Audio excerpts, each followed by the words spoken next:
Inkampani yazo ukuthi ke iBlack Shadow Pictures ithi sesifikile isikhathi sokuthi ke kusabalalise ulwazi ngezamafilimi kanjalo namathuba akhona kulomkhakha nakuzo ke indawo eyisemaphandleni. Le nkampani iveza ukuthi ke yiningi lentsha ligcina ke tsheka ngemuva ke makubuza kulolu lwazi ngenxa yokuntuleka kwamathuba kanjalo neinkampani zohlobo ke olufana njengayo ke iBlack Shadow kuzona ke indawo eyisemaphandleni. Uzamani Mhlongo umsunguli le nkampani kanti ngamthana naye ke uNokwanda Zikhali kanjalo naye ke uPrecious Zulu bazosichazela kabanzi ngayo ke into abayenza ngaphansi kwayo ke inkampani yabo kanjalo nawo ke amathuba abakholwa ukuthi ke akhona kuzona ke eze film industry.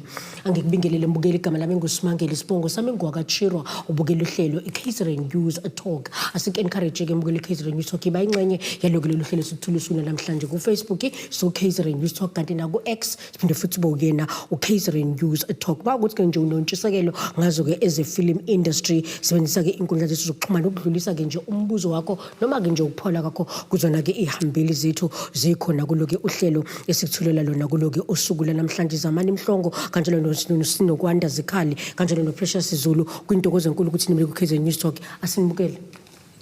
Siyabingelela ku KZN News Talk. Uzamani Mhlongo lo the founder of Black Shadow Pictures.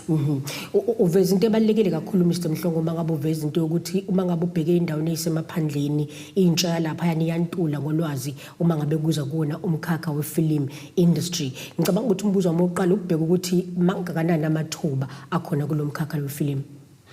Kakhulukazi thina as Black Shadow Pictures we do have opportunities when it comes to filming industry. So but mhlambe engingakuveza since I'm coming from Sokhulu okuyi disadvantage rural area. So kaSokhulu it's hard to push the filming industry even emakhaya nje kahle kahle ngaveza kanjalo akukho lula to push this industry sikuyona. Some of the people they believe ukuthi for you to achieve your dream or wenza i-career yakho ibe successful kufanele uze uye eGoli uye eThekwini to push this filming industry. So then we've decided ukuthi again create iBlack Shadow Pictures emakhaya ezokwazi ukuthi itakule noma ivundulule ama-talent when it comes to filming industry kwi youth. Sinokwanda uvela endaweni kaMhlabi yalingana but now ungena la emkhakheni wefilm. Yini lento le kwenza ukuthi ubone ukuthi kunekusasa ikakhulukazi abanaveza the company ukuthi kulezi indawo enivela kuzona lo mkhakha lo ulififi because of ukuthi kwamathuba khona ayantuleka. Yini le kwenza ukuthi uvela kaMhlabi yalingana but then ubone ukuthi kunethuba leli that you can create kumkhakha wefilm. Okay, I am the co-founder of Black Shadows Pictures. Engingakusho ukuthi ngabe umuntu ngisho ngathiwa ungabe uphuma kuyiphi environment, you have to always stay positive, ufocus kwi-dream yakho noma ngathiwa usemakhaya kangakanani. Mina ngazitshela ukuthi okay ngoba le film industry ngiyayithanda kumele ngiphushe hard no matter ukuthi ngikuyiphi environment. Ngafuna ulwazi ngendlela ngalifuna ngayo from 2022 ngathola usasesikoleni lapho noma usuqedile esikoleni. Ngiqedile isikole lapho ke ngathola ulwazi ngathe masengeni ngenza sisho kuleli thuba ngiyalibamba angilidedeli futhi ngaliprotect ngendlela yokuthi ama skills yami ngiyawalandela ama roles nokuthi ngihlezi ngipositive njalo ingabe ukuthi ngoba ngisemakhaya ngikwazi ukuachieve noma ukuthi ngize ngiye eGoli noma eThekwini ukuze ngikwazi ukuthi ngibe kule film industry ukuthi nje bengihlezi ngipositive each and every time yonke into engiyenzayo that's why ngakwazi ukuthi ngiqhubeke ngibambe indlela ngokunzima ukuthi ngisemakhaya. Some people they say ngoba usemakhaya uzo achieve kanjani uzofika kanjani lapha but njengamanje sokuyibona bangibuza ukuthi Sinokwanda ufike kanjani lana sinawe la emakhaya but manje siyakubona uyavela ku TV uthatha ama award yonke le ndlela ingoba ngayitshela ukuthi noma ngathiwa kunzima but ngizohlezi ngipositive ngedream yami engifisayo. Ngicabanga ukuthi into ebalekile kakhulu le ngiyafuna ukuthi sithi bring you in Precious ubheke ukuthi olwakho lwazi uthando lusuka ngephi kwi-film industry. Is it something oyithola ase high school noma is it something oyithole njengoSinokwanda usuqedile esikoleni? Mina ngisase primary nje bengumuntu obethanda ukwenza i-public speaking. Okay. So from there ngase ngaqeda ke high school then after sengiqedile high school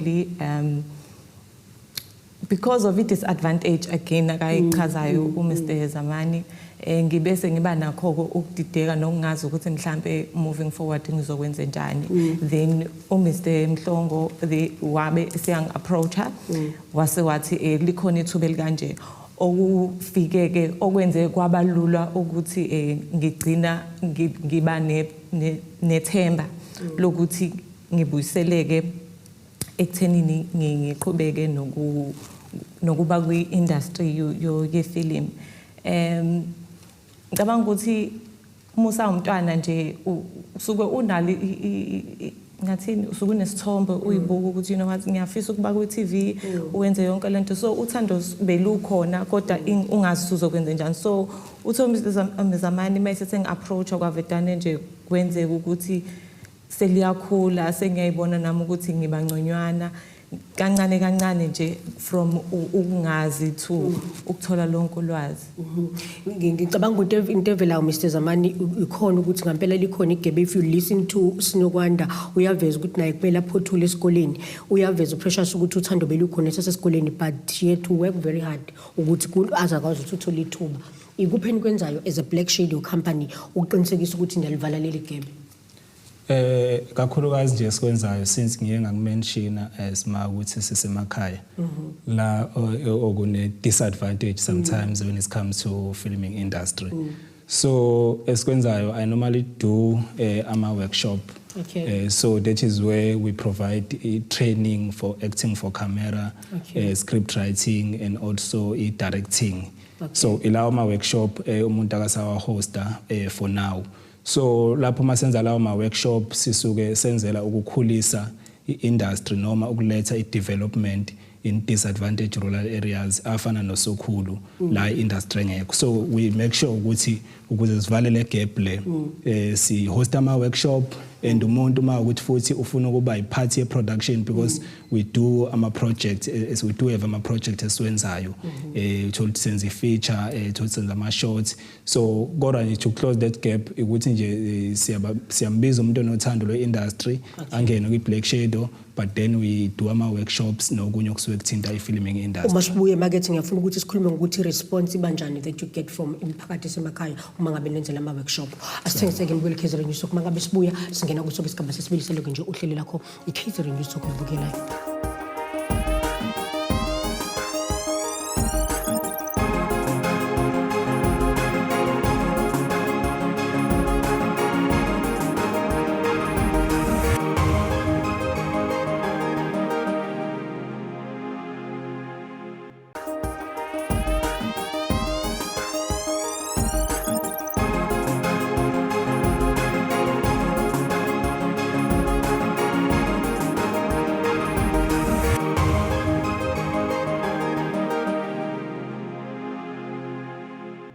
Asikubingelele mbukeli sikwamkeleke kusoke isigaba sesibili seloko nje uhlelo esikuthulela lona osukwini lalamhlanje. Igama lami nguSimangeli Sibongo sami ngwakatshirwa kanti ke mawusanda kuvulela imabona kude wakho angikhumbuza ukuthi kuluhlelo lethu sinabo ke abakhona kulo ke uhlelo lethu okuyena ke uMr Zamani Mhlongo omsungula phinde futhi abayena ke umqondisi ke inkampani eyazwa ukuthi ke iBlack Shadow Pictures kanjalo no Miss Usinokwanda Zikhali naye oyingxenye ke yokusungula kwayo ke lenkampani kanti ke kuyona ke management yayo lenkampani kukhona uMiss uPrecious Zulu naye ke oyingxenye yalo ke nje uhlelo lethu osukwini namhlanje bakhuluma kabanzi ngayo ke film industry nabaveza ukuthi ke kunokukhathaza okukhulu kakhulukazi uma ngabe ubheka ke endaweni esemaphandleni ngoba kuyabonakala ukuthi ke ulwazi luyantula kakhulu ngawo ke lomkhakha njengoba beveza ukuthi ke maningi amathuba akhona kulomkhakha yintsha seningizimu Afrika fanele sifundiseke ikakhulukazi ke ezinzeke endaweni esemaphandleni. Mr Mhlongo uveza ukuthi nenenze ama awareness campaign niphinde futhi nize nama workshop njalo kuzo ke indawo ke efana njengabo osokhulu. Ngiyafuna ukubheka ukuthi uma ngabe nibheka i-feedback i-response from young people in particular iba kanjani?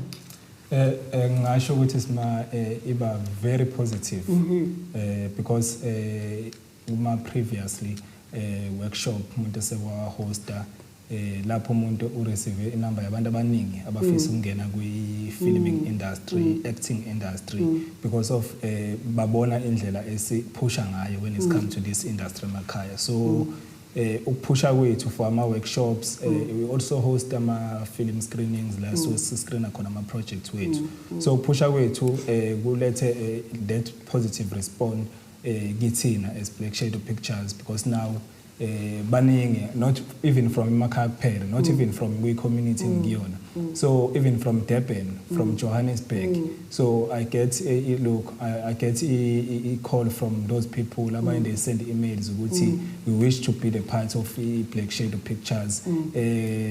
Last week khona nje wangifonela eThekwini eMlazi wathi mfethu ngiyakubona ukuthi uyasebenza umsebenzi, ngiyabona muhle umsebenzi and we are pushing kakhulu when it comes to a filming industry, so nami ngiyafisa ukuthi ngibukele kuwena. So sengisho ukuthi it's not about ukuthi mhlambe sisuke si developer in that community suke sikuyona like usukhulu, but endaweni eningi siyafika siyahosta ngisho eThekwini, thola ukuthi so hosta a workshop. We had a production launch eThekwini beku 1 February and also studio photo shoot. So sengisho ukuthi kahle even Durban siyangena khona futhi, even Joburg futhi bakhona futhi abahluphayo bathi banothando noma bafisa ukulekeleleka when it comes to filming industry or acting industry. And I guess Mhlongo what you're saying ukuthi igebe when it comes to the film industry is not a problem emakhaya, nakwezinye indawo ikhona ukusheka kokwazi ngalomkhakha. Yes, likhona kakhulu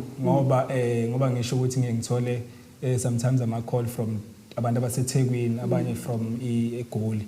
So sometimes abanye basuke besuka kuyona i-disadvantage rural area, so ukuthi baya lapha for ama opportunities. Uthola ukuthi sometimes it's hard for to them break in, yes, to break in. So uthola ukuthi ngokubona besibona ku social media wethu ukuthi siyaphusha as a production bese befisa ukuthi nabo bebe ingxenye ye production. Ngiyafuna ukuthi sibheke ukuthi umkhakha obanzi kangakanani lo mkhakha we film industry masikhuluma ngawo. I-film industry ngisho ukuthi umkhakha o right kakhulu because izinto ezenzakala khona ngisho ngathi uyafika ubuna le lifestyle ukuthi mina nje ngiyaphila nje, but musufika khona uyofunda indlela yokuphila ninokuthi ama skills akho uya develop, even ngisho ingqondo yakho ya develop, uhlezi ubusy izinto eziningi uyaqhela i-distance iba khona, izinto ezinegative like ukuthi okay uthola suse stradini udla ama drugs nje umuntu ongena direction, but sikwa film industry is direction because uhlezi on point, umsebenzi ulana kumele ufunde, ingqondo yakho iba busy.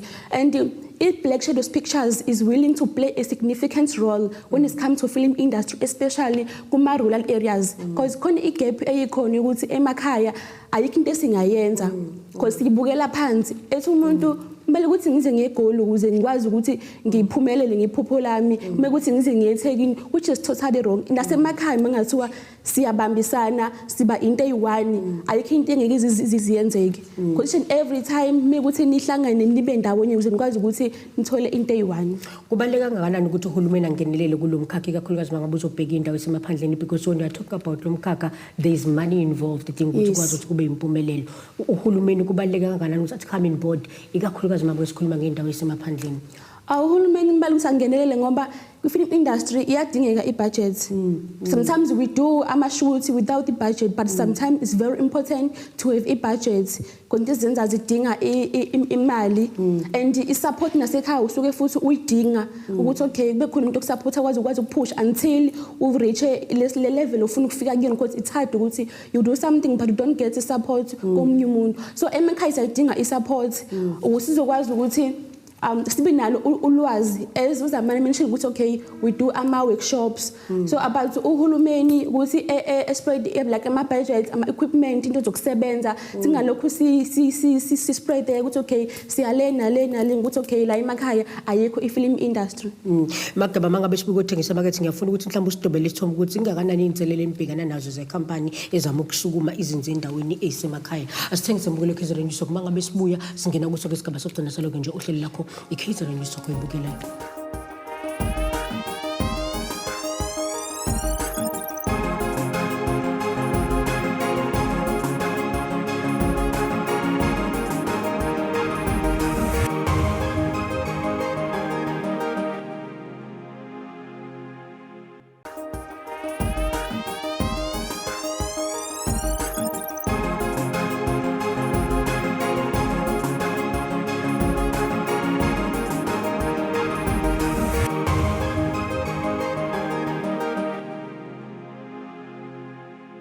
Asikubingelele mbukeli sikwamukele kusuke isigaba sokugcina saloke nje uhlelo iKZN News Talk oyibukela. Ngiyafuna ukuthi ngibheke emagebe ukuthi uma umbheka uhulumeni kubaleka kangakanani ukuthi asondele kunina njengoba eveza nje usinokwanda ukuthi in terms of ibudget kuningi okwenzakalayo endinina niyasukuma phansi. Ngicabanga ukuthi usizo niyadinga kakhulu lwemali.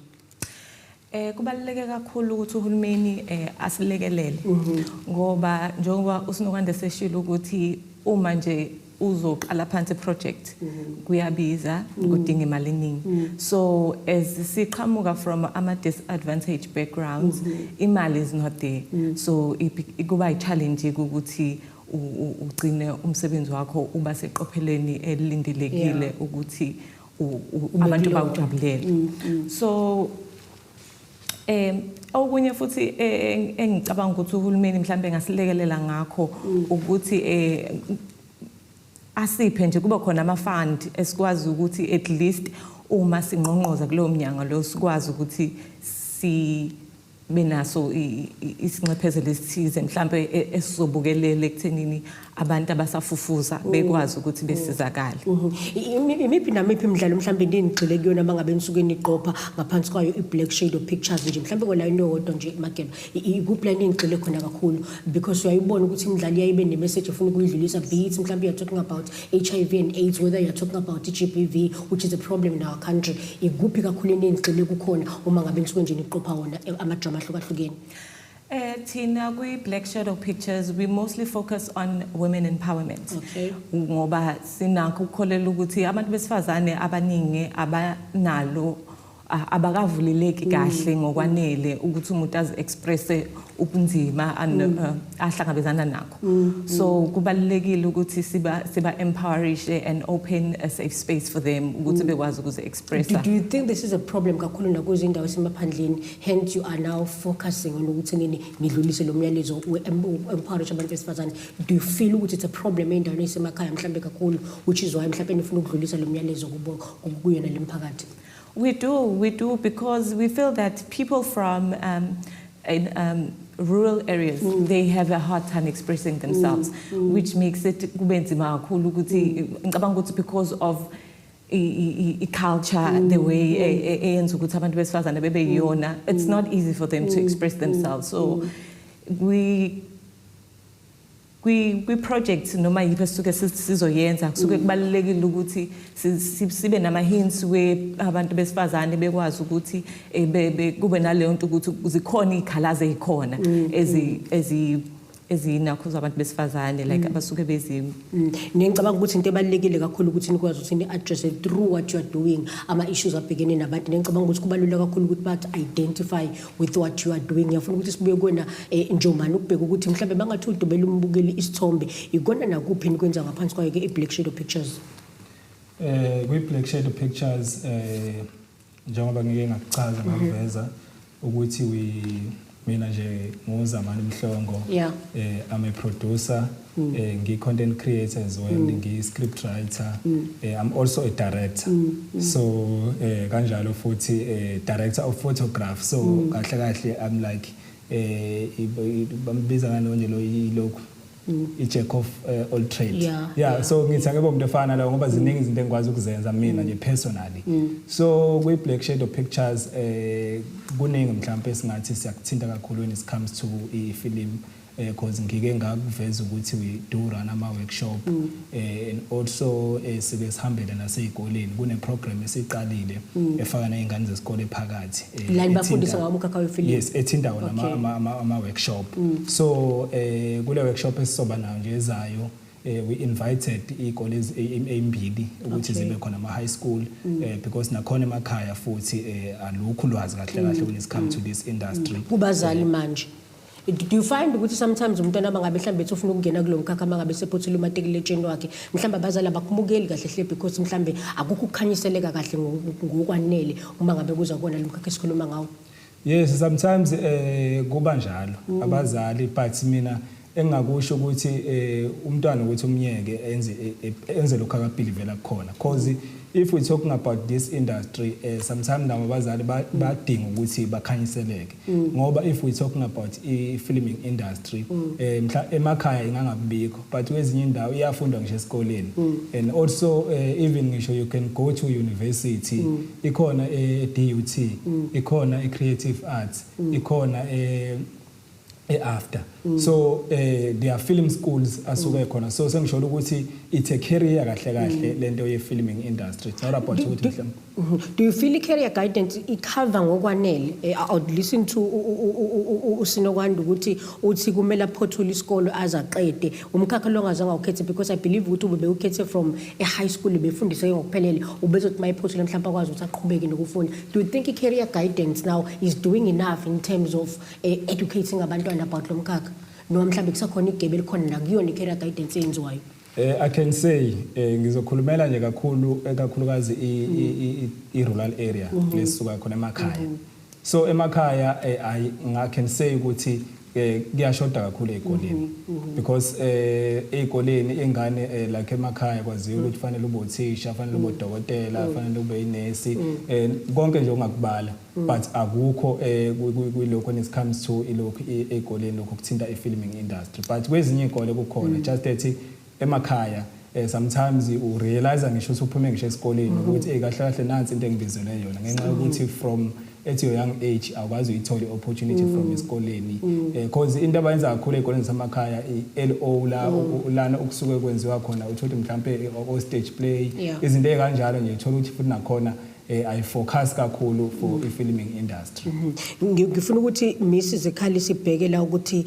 ezinye izinto sesiyibona ukuthi ziba yingqinamba it's a platform now seniqophile senifuna la inzodlalisa khona izinto zeni ukuthi lapho nimisa kanjani and also looking at social media ukuthi we now have a platform where we can actually showcase what we are doing without having to pay anything ukwazi ukuthi usabalale not just in Africa yodwa but usabalale konke umhlaba nimisa kanjani lapho are you making use of social media kukhona la inikhombisa khona ngemidlalo yenu mhlambe so far we do have YouTube sasebenzisa ukuthi ukubona sipromote ngomsebenzi kwathi sizama indaba ye channel because it's not easy ukuthola i channel akho izingalendlela because ziningi izinto kumele ukuthi uyilandelele noma ama rules umthola nje while usazama ukuthola i channel so sina uYouTube uTikTok uFacebook lapho khona abantu bakwazi ukubuka khona ukuthi okay as i Black Shadow yini esiyenzayo but this year sithile ukuthi nje this year we're going to try about all our means ukuthi sithole in channel kuze nabantu abasemakhaya bonke ukuthi ngempela yini lena esiyenzayo sibhizi ngani sonke lesi sikhathi lesi but kunzima ukuthi uthole channel not easy kunzima ngalendlela and ban receive kanjani mangabe nibheka ukuthi inkundla zokuxhumana nibuka mhlawumbe ama views enjalo from what you are currently doing ban receive kanjani abantu nyabona ukuthi imphakathi eseNingizimu Afrika iyanimukela kahle bayithanda into eniyenzayo to be honest bayithanda kakhulu because most bangipost something ngisho into encane bayabuza nivela nini TV into kanjalo okay guys sisabuka sisabheka i-channel njengamanje sizofaka kuyona umsebenzi sizohlala kuyona because thina siku production asikho under ama agents sizimele sishoda nje ne-channel esizo distribute kuyona ini umsebenzi esiwenzayo abantu ba responda positive ngasho kanjalo because khona esayishuthayo nje drama yasemakhaya sayishuthayo yona iyayiphopha ngathi iyaziwa ku TV dibe abantu bebeyazi ngakhona ngoba yayi more unique more attractive mingabe uyibuka even ngisho message yakhona yayi khona ukuthi okay the time uyibuka khona into oyifundayo nawe ukuthi okay dala kwenzakalani kudala zonke lezi zinto lezo but people they respond positive each and every time Sike sawubona umsebenzi wenu vela na ku U1KZN TV ngicabanga ukuthi idlala indima enkulu ethi ninikeze ama production companies of yours afana njengawenu I platform to showcase what they are doing. Talk to us about that manje ngenxa nje isikhathi ngicela sikwenze ukubona. No yes by that time lo msebenzi ngangwenze nenye insizwe engasasebenzi nayo. Okay.